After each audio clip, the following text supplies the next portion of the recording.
Hola, ¿cómo estás? Buenos días, and gracias.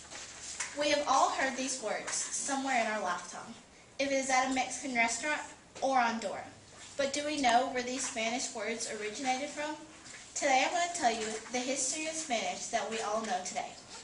I fell in love with the Spanish language last year when I had to take Spanish 1 as a requirement. We not only learned how to speak Spanish, but we learned the origin of the words and the history of the Spanish-speaking countries. The Spanish language has grown over the past several decades. Spanish is the third most spoken language in the U.S., with Mandarin Chinese being second and English being the first. Today, I will discuss who founded the language, how it got to the United States, and how it got to be the third most spoken language in the world. Now, I will talk about the Spanish language and how it originated and who founded it. AccreditedLanguageService.com tells us that the Spanish language originated in the southwest region of Europe known as the Iberian Peninsula.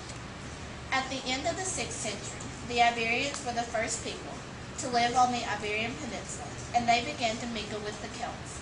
The two of them got together and called themselves the Celtiberians. As we move on to the 19th BC, the region changed their name to Hispania, where the people that lived there learned how to speak Latin from the Romans.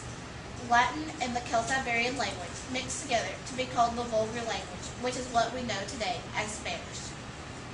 KlemslerApproach.com tells us that the modern Spanish today has approximately 4,000 words from the Arabic roots. Now that we discussed the origin of the Spanish language, we will now discuss how the Spanish language came to the United States. In 1565, the Spanish conquerors landed in Florida, which became the first permanent settlement of the Europeans. After they arrived in Florida, the Spanish language moved to places like Arizona, Texas, and California. When the Spanish-American War was over, the United States gained the independence of countries like Cuba and Guam. When the United States gained these countries independence, they started settling into the United States, which gave the Spanish language even more.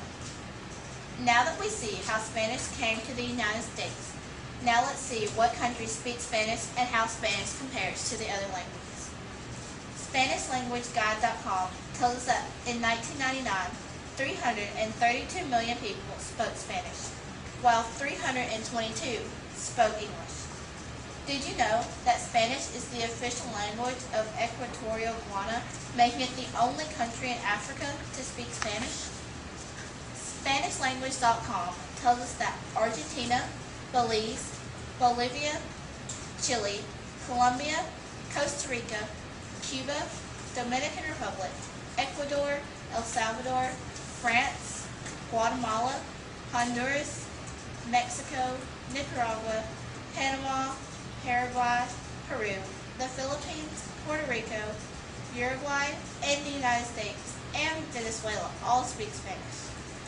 Did you know that as of 1998, the U.S. has the 5th largest Hispanic population, and 86% say that Spanish is their official language? California has 5.5 million people who speak Spanish at home.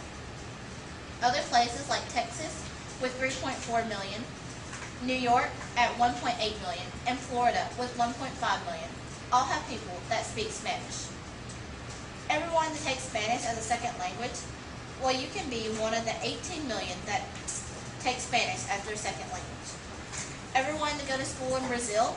Well, if you did you know that the President of Brazil signed a bill that is mandatory in Brazil for kids to take Spanish? Today, we have took a step back in the past to see where the Spanish language originated, which countries speak Spanish, and how it came to the United States. So the next time you hear words like hola, buenos dias, gracias, and como estas, you will know where they came from.